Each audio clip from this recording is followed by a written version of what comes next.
Então, assim, é uma vitória que a gente esperava contra o Juventude, por exemplo. Uma atuação que a gente esperava antes, né? Que não precisava desse sofrimento todo, ainda mais com paralisação no meio. Vai que tem alguém aqui, duvido, né, que não tenha assistido o jogo, mas intervalo de jogo demorou 1 hora. E o meu receio naquele momento, não sei se a galera no chat está falando sobre isso, foi, cara, o Inter tinha acabado de fazer um gol no finalzinho, né? Mais um vacilo do sistema defensivo do Vasco em fim de primeiro tempo. O Vasco tomou gol do São Paulo, fez um pênalti no fim do primeiro tempo. Acho que do Botafogo também foi assim, no 3-0. Mas o Vasco anda com essa mania de segurar. Acho que contra o Bahia também a gente tomou um gol no fim do primeiro tempo. Não vou lembrar certinho, mas tiveram alguns jogos que aconteceram isso. E hoje, mais uma vez, o Vasco tomou um gol no fim. Quando o Vasco vai para o intervalo, não sei se tem alguém aqui que estava em São Januário, mas eu cheguei a ouvir um pouquinho de vaia. Assim, logo depois da torcida meio que abafa e volta a cantar. Não sei se foi uma reclamação ali, mas parece que teve isso. Eu falei, cara, não é possível que o Vasco vai... contra o Juventude teve gol no fim. Não é possível que o Vasco vai entregar esse jogo, né? Como fez com o Ceará, como foi contra o Juventude. E aí, quando ficou parado no intervalo, falei, cara, vai dar ruim, porque assim, vai começar um novo jogo. Né? E aí ficou naquela, o Vasco não queria voltar, o Inter também não queria voltar, eu já não sabia mais o que era melhor, se era acabar o jogo hoje, ou ter mais um dia de sofrimento, levar esse jogo para amanhã. Eu falei, cara, tá a cara do problema, tá a cara do Vasco. Tipo, um 2-0, tranquilo, e de repente começa a ratear, cai um dilúvio no Rio de Janeiro do nada. Eu falei, cara, não é possível, não é possível. Voltou. Aí, voltou, fez o 3-1. Falei, cara, ainda bem.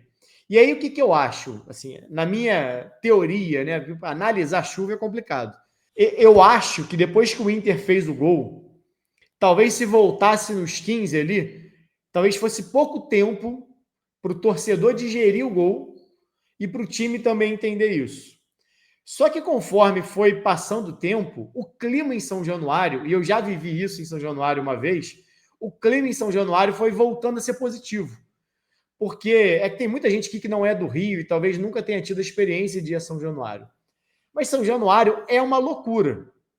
E assim, é nesse caos. São Januário se alimenta do caos, no bom sentido. Assim. E é nesse caos, o torcedor gosta desse caos de chuva, raio.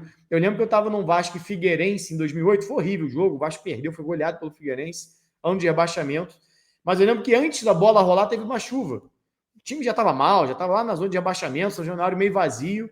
As poucas pessoas que se atreveram a assistir, acho que foi 4-2 Figueirense, a gente foi embora, estava 4-0, a gente nem viu os gols do Vasco. As poucas pessoas que se atreveram aí, pegaram uma chuva, um dilúvio também naquele dia, e a galera estava comemorando o raio, e o jogo nem tinha começado, ia começar meia hora depois. Então hoje foi meio que assim, intervalo de jogo, 1 hora de intervalo, o que o torcedor fez? Comemorou a chuva, comemorou a si próprio, celebrou a vida. Cara, naquele momento, a torcida do Vasco esqueceu que o Inter tinha feito um gol no finalzinho. O torcedor voltou a viver aquilo ali de um jeito que é o jeito certo de se viver São Januário. E você via, teve uma imagem ali que a Amazon mostrou, atrás do gol, a galera, o jogo estava totalmente parado, não tinha ninguém em campo. E a galera estava cantando para si. Essa é a coisa mais bonita da arquibancada. Você está celebrando o fato de ser vascaíno, pô, a vascainidade, como tem no meu livro, inclusive, que é o termo que eu uso. Os caras estão celebrando a si próprios ali. Naquela hora que eu vi, eu falei, cara, o time vai voltar. E aí vem a entrevista com o Ryan, e o Ryan, eu gosto de jogar assim, eu gosto com sol, com chuva, adoro jogar assim. Eu falei, não tá com vontade.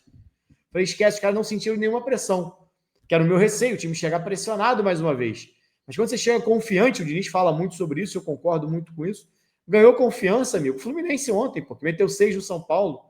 É fruto de confiança. Faz um, faz dois. Hoje tá bom pra gente, vamos embora. E o Vasco estava nesse clima e a torcida estava nesse clima. E aí, volta ali, o Vasco faz o 3-1. Falei, não sai mais. Falei, esses 3 pontos não tiram mais do time. Então, assim, grande atuação do Vasco e uma atuação importante, obviamente, para os 3 pontos no Brasileiro. O Vasco precisava encerrar essa sequência de 5 derrotas, precisava chegar aos 45 pontos. Repito aqui, ainda que nesse momento, matematicamente, vou botar a classificação já na tela, ainda que matematicamente nesse momento não garanta o Vasco na Série A, mas até fiz a simulação aqui, com 44 dava para ficar, né? Todo mundo perdia, não, mas era fazendo simulação ali do que poderia acontecer, 44 seria uma pontuação viável de permanência, até pelo número de vitórias que o Vasco tem. Vai já estar com 45 e ainda tem 2 jogos. Eu acho muito improvável, porque bota uma pressão nesse momento em cima do Vitória, que o Vitória tem 39 e 3 jogos, né? Então o Vitória ainda pode chegar a 47. Se ele perder um jogo, ele já não chega. Tá?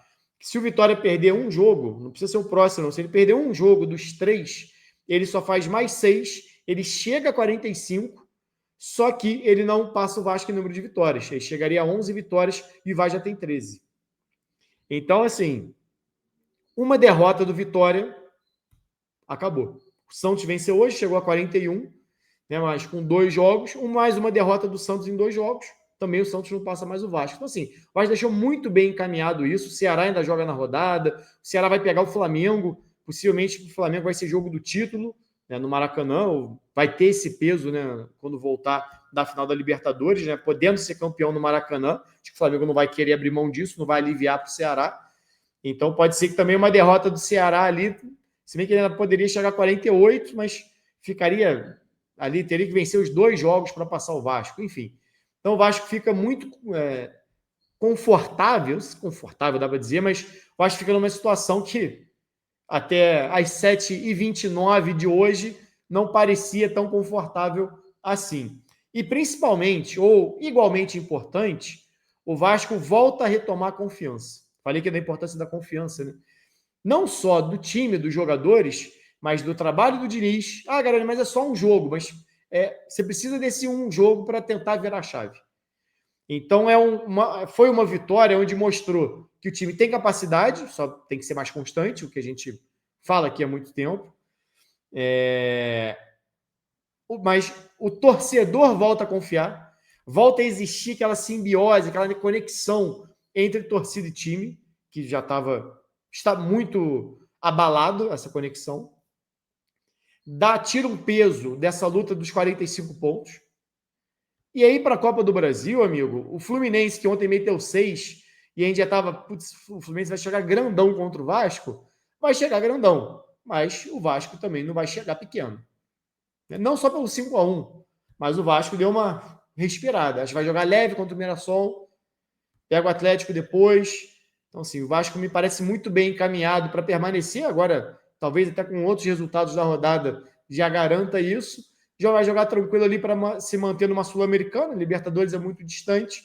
E aí vem a Copa do Brasil pela frente. E aí o Vasco não vai chegar tão pressionado como estava nesse momento.